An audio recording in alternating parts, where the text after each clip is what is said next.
Good morning, students. Uh, as you know that we have started our chapter 2, that is matter around us pure, and in our previous session we have completed many separation techniques. So today we'll take another separation technique, that is purification of solids by crystallization. So what is crystallization? Crystallization is the process of obtaining a pure solid in the form of crystal from its solution. So we can say that crystallization is the process of formation of solid crystal from a solution. So we can we can obtain the pure copper sulfate from an impure sample by the method of crystallization. So for example, by crystallization we can obtain pure copper sulfate from its solution. So what we should do, we should dissolve about 5 gram of copper sulfate in minimum amount of water, then filter the solution to remove the impurities, then evaporate the solution in a china dish to get the saturated solution, and cover the solution with the filter paper and allow it to cool. Then pure copper sulfate crystal are formed, as you can see in the figure, and the color also you can see the pure copper sulfate crystal color.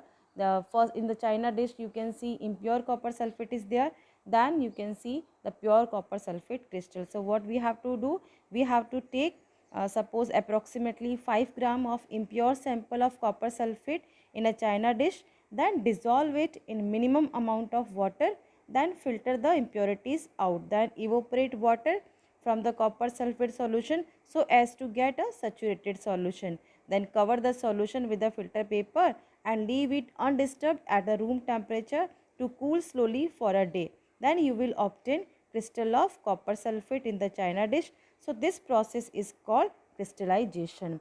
And what are the application of this we can say this crystallization process? We can say this process of crystallization is used to purify a large number of water soluble solids.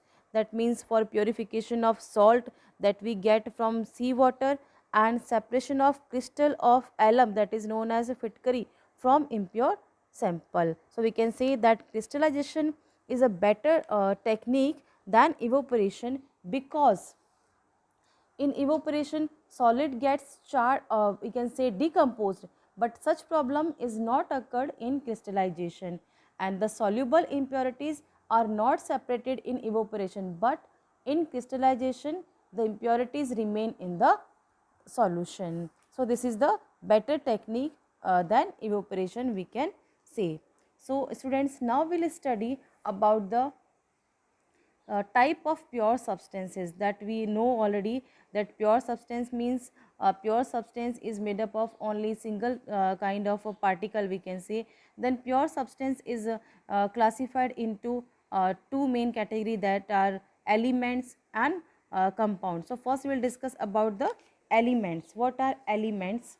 Element is the basic form of matter which cannot be broken down into simpler substances by chemical reaction.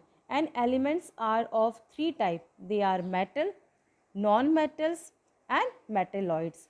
So metals means we can take example of metal we can say iron, silver, gold, aluminium. These are the example of metals. So metals are having some properties. So what are these properties?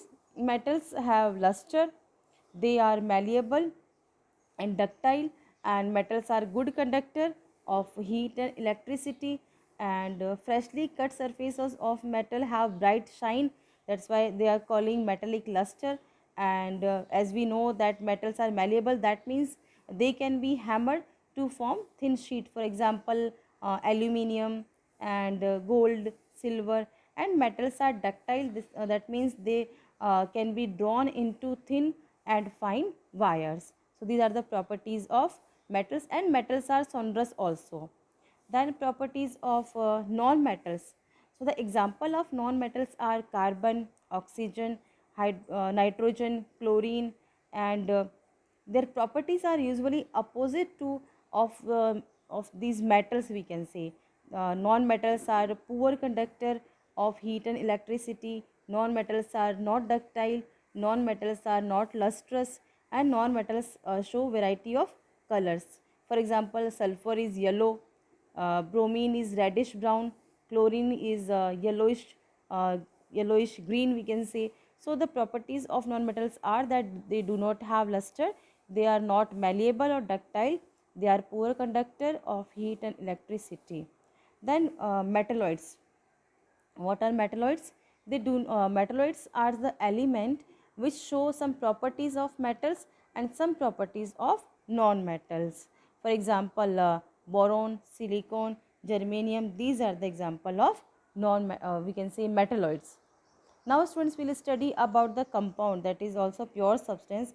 So we can say a compound is always composed of two or more elements combined together chemically in a fixed proportion by mass. For example, water is a compound made up of hydrogen and oxygen in ratio 1 by 8 by mass, and its formula is H2O. And carbon dioxide is also compound that is made up of carbon and oxygen in the ratio 3 by 8 by mass, and its formula is CO2. So we can say that compound is a substance composed of two or more elements chemically combined together in a fixed ratio. For example, water, carbon dioxide, sugar, iron, and iron sulfide, etc. So the properties of compounds are different from those of its constituent elements. For example, water. So here physical chemical property of water are quite different from the properties of its constituent elements, hydrogen and oxygen. Hydrogen and oxygen are gases, but water is liquid. And when a compound is formed, there is a, we can say, liberation of large amount of heat energy. For example, when carbon burns in air, carbon dioxide is formed with the liberation of energy. And at a given temperature, a pure compound has fixed melting point, boiling point, and density. For example, water always boils at 100 degrees Celsius and freezes at 0 degree Celsius under 1 atmospheric pressure. And at 20 degrees Celsius, the density of water is, we can say, 0.9982 gram per milliliter. So we can say that at a given temperature, pure compound has fixed melting point and boiling point and density. And the constituent element of a compound cannot be separated by any physical method. By application of a magnetic field, we cannot separate any compound. The compound do not decompose on their own, and they are quite stable under ordinary conditions. And a compound has some properties and composition throughout the mass. For example, if we take if we take a sample of water from any source like river, sea, pond, waterfall, it will consist of only two elements, that is hydrogen and oxygen, and both are chemically in a ratio 1 by 8 by mass. So this is all about compound. Now we will study some differences between mixture and compound. But before study about the differences between mixture and compound, students, I want to give you the differences between element and compound.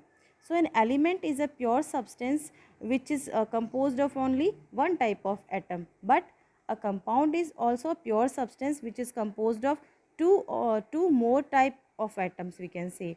And in element, we can say a monoatomic element cannot be separated by any means of physical means, and compound can be easily separated into new substances by chemical means. So we can say that in compound there are large number of compound, and elements only limited number of elements are present in the universe. And the property of an element is the property of its atoms, but the property of constituent atoms and compound formed are quite different. So this is all about element and compound. Now we will study about the differences between mixture and compound. We know that mixture is composed of two or more elements or compound mixed together, but a compound, it is composed of two or more element chemically combined together. The composition of the mixture, we can say the composition of the component is in any ratio, but in compound the composition of the components is in a fixed ratio. Mixture shows the properties of components but in compound it show different properties than the components. And in the mixture, the component can be separated by physical method, but in the compound the components can be separated only by chemical method. So this is all about mixture and compound, and we have already studied about the two types of mixture, that are homogeneous mixture and heterogeneous mixture. So students, this is all about the pure substance that is classified into element and compound. Now we will study the next topic that is given in your textbook in chapter 2 is physical and chemical change. So what is a physical change? A change which takes place without any change in the composition of its molecule and can be reversed is called physical change. So the change in which only transformation of a state is happen, no new substance is made, are called physical change, and these changes are reversible. For example, melting of ice, or we can say that interconversion of ice and water molecule, for example evaporation of water, melting of butter, making an ice cream, making a fruit salad from raw fruit. These all are the example of physical change. So what are the characteristics of physical change? We can say no new substance is formed in physical change, and the change is reversible, that is initial substance can be formed by changing the condition, and no change in the mass of substance in a physical change. So we can say that physical change is a change, or we can say a change which take place without any change in the composition of its molecule and can be reversed is called physical change. Now chemical change. What is the meaning of chemical change? A change which take place with the change in the composition of its molecule and cannot be reversed is called chemical change. That means it is a change in which new substance is made, and in this change the chemical properties of the substance is changed. So these changes are irreversible. For example, cooking of food we can say, or rusting of almirah, burning of paper, and clotting of blood, and passing electricity through water. These are the example of chemical change. So we can say when a chemical change take place, a new substance is formed, and there is a change in the mass of a substance during chemical change, and the chemical change is irreversible also. So what are the difference between chemical and physical change? In physical change, no new substance is formed, and chemical change, new substance is formed in a chemical change. And a physical change is a, we can say, temporary change, but a chemical change is a permanent change. And a physical change is easily reversible, but a chemical change is usually irreversible. And the mass of substance in a physical change does not alter in a physical change, and the mass of substance can alter in a chemical change. So this is the difference between physical and chemical change. And students, in your textbook one more topic is given, that is the purification of water, or we can say water supply in city. So we know that river water is unfit for drinking as it contain harmful microorganism and impurities. So it is purified by following many steps. And how it is purified, we can say that it is pure. In cities, drinking water is supplied through pipes. So for this purpose, water from the river is pumped in a big we can say reservoirs, and then a simplified we can say then water supply system we can understood by many steps. First step we can say sedimentation. It is done to remove suspended impurities which settle down in a sedimental tank. Big sedimental tanks are there. So impure water from the we can say reservoir is pumped in a settling tank where most of the suspended particles settle down at the bottom due to the force of gravity. Then loading process is done. Loading, what happened in loading process?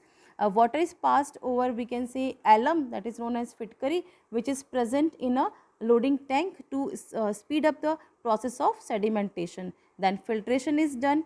Filtration is done in a filtration tank by passing water over the bed of sand and charcoal.